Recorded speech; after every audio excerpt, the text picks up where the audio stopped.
and welcome to the Starting a New Project tutorial on how to start a new project using the Rockwell Automation Connected Component Accelerator Toolkit. If you recall from the previous video, this is the start screen that displays when you open the CCAT program. For this tutorial, we are going to use the Create a New CCAT Project option. Before we start our new project, let's take a second to look at a drawing of the machine that we are going to build today as an example.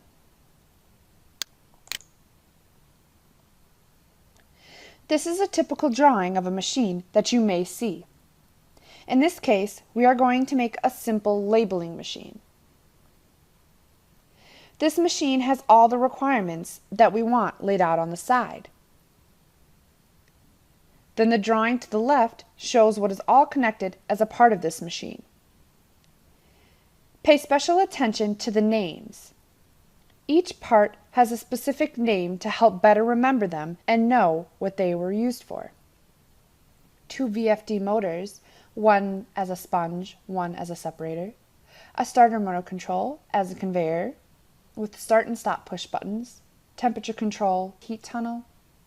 Servo as a label.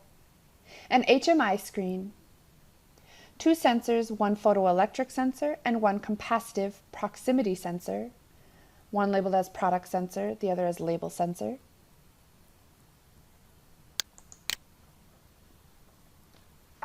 Now that we know what we are trying to build, let's go ahead and start a new project. Click on the option Create a New CCAT Project.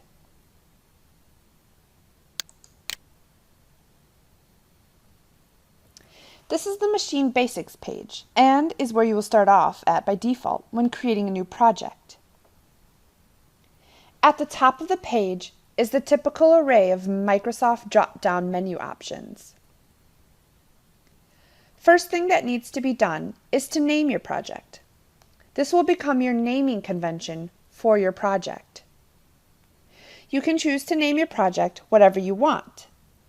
A project name must be letters and numbers. Any other character will be deleted when the designer saves or generates the project. I'm going to enter in simple labeler _ demo.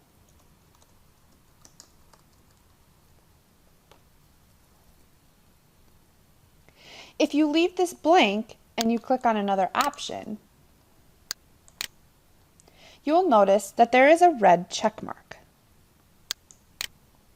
To get rid of the red X, all you have to do is again go back, see that the box is marked as red, meaning it's a problem, and enter in a project name.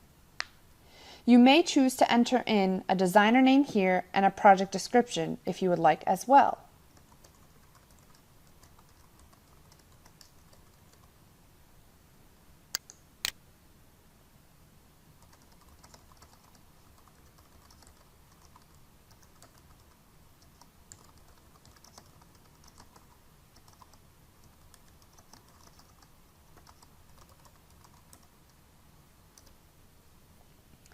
This information that you enter will all be entered and saved into the project document, which is covered in video 5.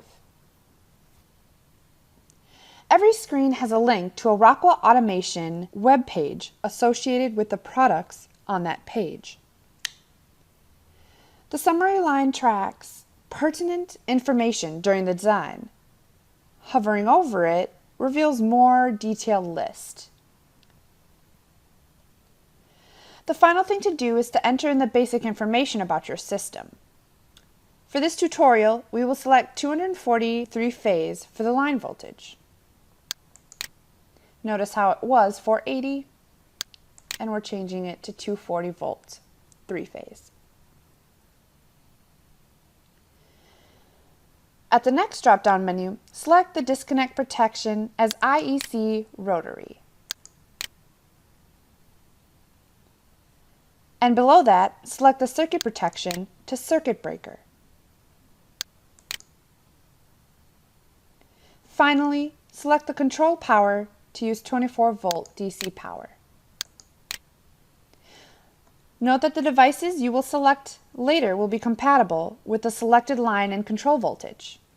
Also notice how below our information changed to result and reflect the 240 volt AC 3-phase change that we made.